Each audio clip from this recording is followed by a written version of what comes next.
बऱ्याचशा स्टुडंटचा प्रॉब्लेम आहे की मी अभ्यास तर खूप करतो, 4 तास करतोय, 5 तास करतोय, पण माझ्या लक्षातच राहत नाही. त्याच्यासाठी काही पर्याय आहे का, काही ऑप्शन आहे का?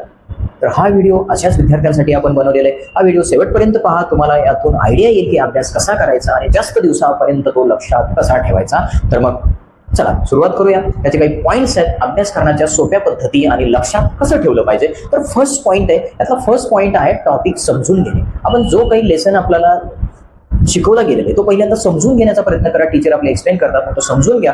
समजून घेतल्याशिवाय अभ्यास करायचा नाही. बरेचसे विद्यार्थी काय करतात, एखादी क्वेश्चन आहे त्याला परत रीडिंग करतात, 5 टाइम 4 टाइम 6 टाइम असं रीडिंग करतात, पण त्याच्या डोक्यातच बसत नाही. जेव्हा ते लिहायला बसतात एखादी वर्ड जरी विसरला तर सगळा आन्सर विसरून जातो. त्यामुळे हा खूप मोठा प्रॉब्लेम आहे. म्हणून समजून घेऊन मगच अभ्यास करायला बसा. सेकंड पॉइंट काय, सेल्फ नोट्स बनवण्याचा प्रयत्न करा. आता जेव्हा आपल्याला टीचर एक्सप्लेन केलेलं असतं त्या लेसनवरती सेल्फ नोट्स बनवा. सेल्फ नोट्स म्हणजे फक्त तिकडचं कुठल्या तरी डायजेस्ट मधलं कॉपी केलं, कुठून तरी कॉपी केलं, नोट्स लिहून काढणं, याला सेल्फ नोट्स म्हणायचं नाही. स्वतःच्या शब्दामध्ये त्याची मांडणी करा. जो काही आन्सर आहे स्वतःच्या शब्दामध्ये त्याची मांडणी करणं म्हणजे सेल्फ नोट्स. पहिल्यांदा सेल्फ नोट्स बनवण्याचा प्रयत्न करा. प्रत्येक लेसन वाईज सेल्फ नोट्स बनवा.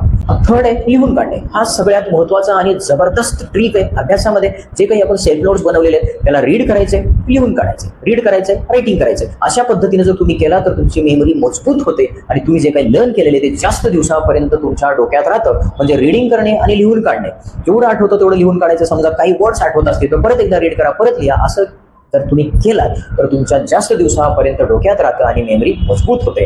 फोर्थ आहे चार्ट्स किंवा मॅप बनवणे किंवा त्याच्यातले जे कीवर्ड्स आहेत त्याला हायलाईट करणे. हे खूप महत्त्वाचा पॉईंट आहे. आपण जे काही नोट्स बनवलेले आहेत त्याच्यामधला बनवता आले तर त्यावरती चार्ट्स बनवा, जेणेकरून आपल्याला स्टडी करायला इझी जाईल. मॅप बनवता आले तर मॅप बनवा आणि नाहीच तर त्यातले कीवर्ड्सला आपण हायलाईट किंवा अंडरलाईन करू शकतो, जेणेकरून तो एक वर्ड जरी आठवला तर अख्खा सेंटेन्स आपल्याला आठवू शकतो. म्हणून कीवर्ड्सला अंडरलाईन करणं, हायलाईट करणं सुद्धा खूप इम्पॉर्टंट आहे. फिफ्थ आहे मनन आणि चिंतन. मनन आणि चिंतन काय असतं, आपण जे काही रीड केलेले, लर्न केलेले, रायटिंग करून बघितलेले शांत एकांतात बसा किंवा झोपेच्या वेळेला आपण जेव्हा एकटे असतो त्या टाइमला शांत बसा, डोळे मिटून शांत बसा आणि जे काही आपण रीड केलेले, लर्न केलेले ते आठवण्याचा प्रयत्न करा, मेमराईज करा. म्हणजे शांत बसून जेव्हा तुम्ही आठवताना तेच परत डोक्यात येतं. म्हणजे अशा पद्धतीनं सुद्धा आपण आपला मेमरी पॉवर वाढवू शकतो आणि जास्त दिवसापर्यंत तुम्ही ते क्वेश्चनचं आन्सर लक्षात ठेवू शकता. हे जे 5 मेथड जे आहेत आपले, जे 5 पॉईंट्स जे आपण दिलेले आहेत, या पद्धतीने जर तुम्ही अभ्यासाचा पॅटर्न ठेवला तर तुम्ही लर्न केलेलं कधीच विसरणार नाही.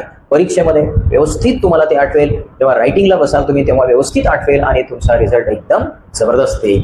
Thank you so much. व्हिडिओ आवडला तर लाईक करा, मित्रांसोबत शेअर करा, कमेंट करा आणि चॅनलला सबस्क्राईब करायला विसरू नका.